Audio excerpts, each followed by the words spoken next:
안녕하십니까. 평생투자 파트너입니다. 오늘은 8월 25일 화요일입니다.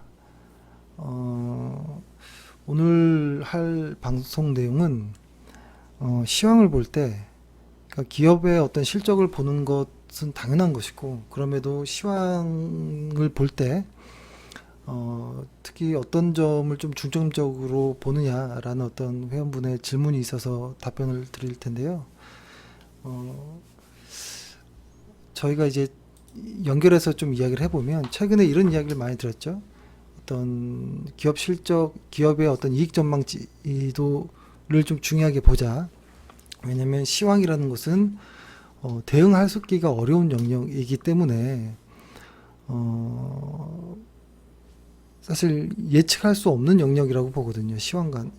그러니까 코로나가 나올지 발생할지 아무도 몰랐듯이 언제 사그러질지 아무도 모를 수 있다는 겁니다. 그래서 모르는 것을 예측하는 것은 상당히 어렵다. 그렇죠? 그래서 우리가 시간을 허비하지 않고 그래도 집중할 수 있는 건 내가 보유한 기업의 어떤 실적일 것이다라는 이야기였고, 그 다음에 어제 방송에서는 최근에 코로나 이후에 주가가 이렇게 올라오는 것, 그러니까 이렇게 올라오는 것을 설명을 할 때 PER로 설명이 될 것 같다라는 이야기를 드렸습니다.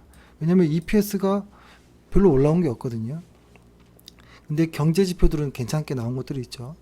근데 앞으로의 시장은 PER의 어떤 상승이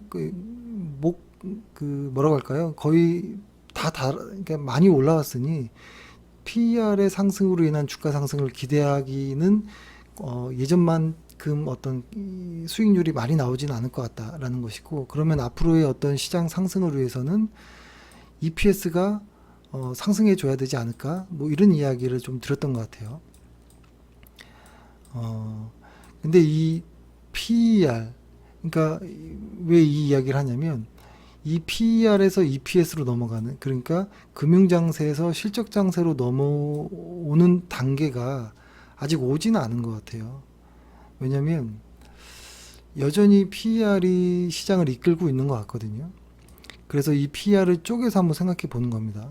근데 뭐 언젠가는 이 그러니까 실적장세로 넘어가겠죠. 근데 지금은 금융장세의 어떤 끄트머리 정도일까? 라는 생각이 들어요. 왜냐하면 시적 장세로의 어떤 느낌이 전혀 나지 않거든요. 그래서 일단은 EPS를 집중하긴 하되 현재는 PER의 장세, 금융 장세이기 때문에 이 PER을 좀 이야기를 해보겠습니다. 그러니까 저희는 그러니까 이렇게 본다라는 거죠. 뭐 시황을 볼 때 현재는 여기를 중점적으로 본다는 것이고, 최근에 주가가 상승하게 된 배경을 PER로 설명했는데 이 PER은 두 가지로 볼 수 있을 것 같아요. 일단은 코로나라는 내용이 있을 것이고, 그 다음에 경제 지표, 이 두 가지로 설명할 수 있을 것 같아요. 최근에 주가가 오른 것을 설명할 때 하나씩 해보면, 일단 코로나를 보면 코로나라는 것이 제가 표를 한번 보여드려 보면 이렇게 볼게요. 코로나가 확진자 수가 이렇게 증가하고 있죠. 근데 최근 들어서 좀 이렇게 둔화되고 있는 부분도 있고, 근데 다만 좀 중요하게 보는 것은 사망자 수가 늘지 않고 있다라는 거죠. 이것이 저는 조금 의미하는 바가 있다라고 봅니다. 이것은 뭐냐면 어느 정도 이제 통제권에 좀 들어간 부분이 아닌가라는 생각이 들어서, 그러니까 3월 달에 시장이 급락을 했던 것은 전혀 모르는 단계였죠. 누구도 준비하지 못했고 어떻게 준비해야 될지도 모르겠고 어디까지 커질지 모르겠다라는 그 불확실성 때문에 시장은 무섭게 하락했던 것 같은데요.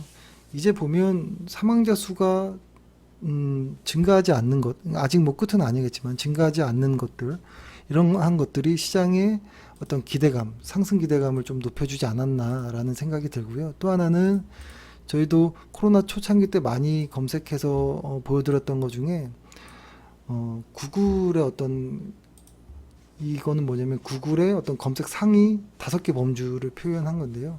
코로나 초창기 때 엄청나게 어떤 검색이 이루어졌던 걸 알 수 있죠. 근데 현재는 어때요?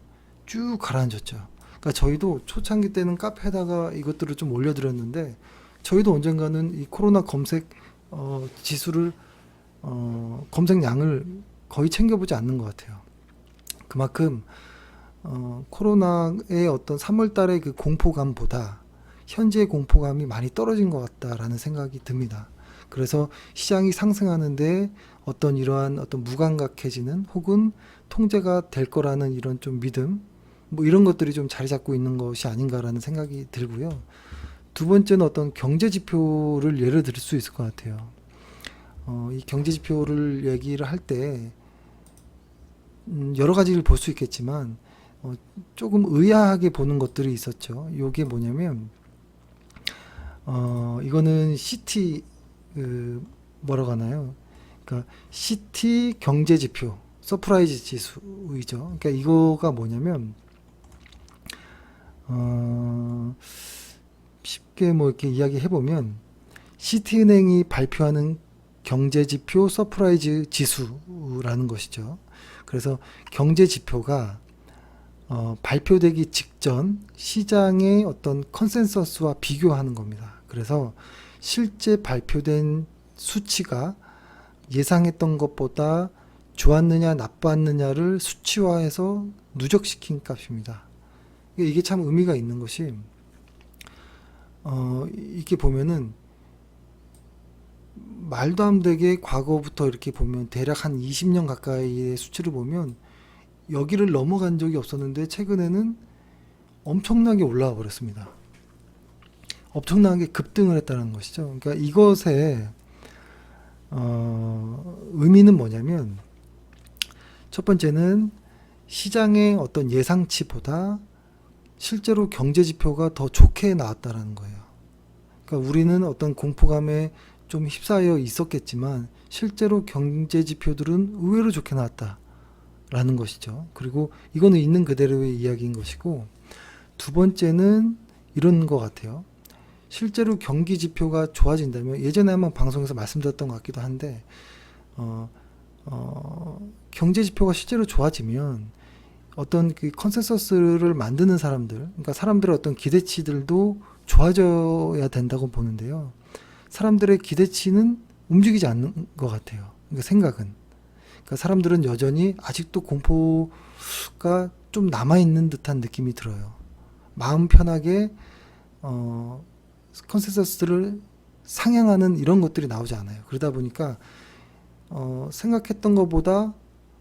사람들이 생각했던 것보다 막상 나오는 경제 지표들은 좋은 거죠. 그러니까 여기에서 이제 이런 것들이 시장을 상승하게 했던 배경인 것 같아요. 그러니까 이런 것이 다시 정리해 보면 코로나가 무섭게 코로나가 지수를 보면서 한번 설명 들어보면 코로나가 무섭게 이렇게 확 나왔을 때 지수가 하락을 했지만 어느 순간 사망자 수도 어느 정도 그러니까 통제되는 것 같고 혹은 그런 것 때문에 그런지 몰라도 관심도 좀 멀어지는 것 같고 아까 구글 검색창을 좀 봤잖아요. 보는 것 같고 근데 실제로 어떤 경제 지표들은 계속 서프라이즈가 나오고 왜냐하면 기대치가 낮기 때문에 조금만 잘 나와도 서프라이즈인 거예요.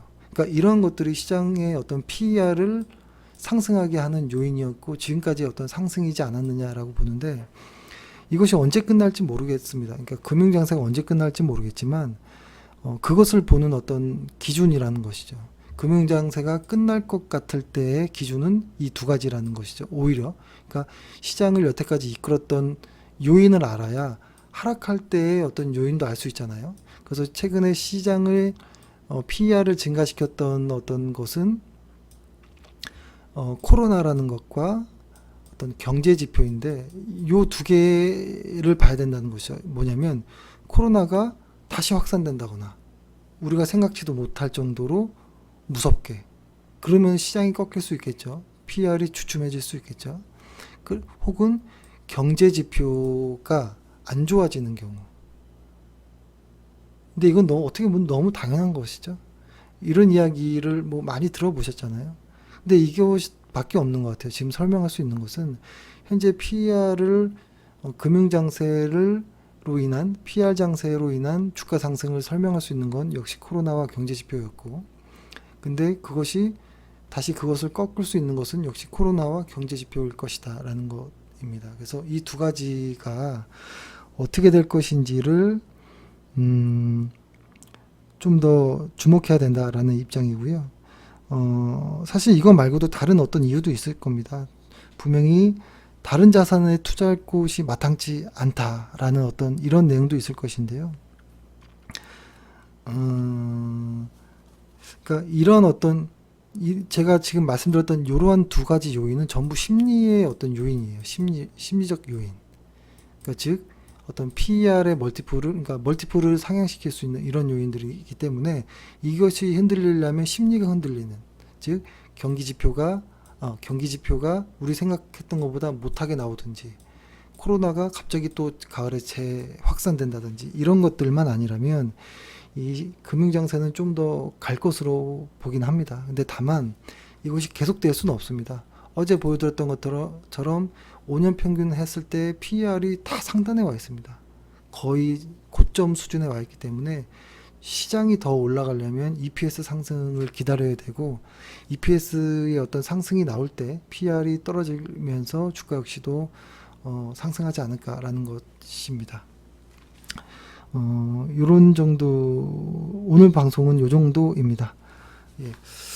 너무 당연한 이야기인 것 같아서 조금 송구스럽지만, 뭐, 딱히 설명할 방법은 이것밖에 없네요. 예, 이렇게 해서 방송을 오늘 마치고요. 오늘 하루 고생 많으셨고, 또 내일 뵙겠습니다. 감사합니다.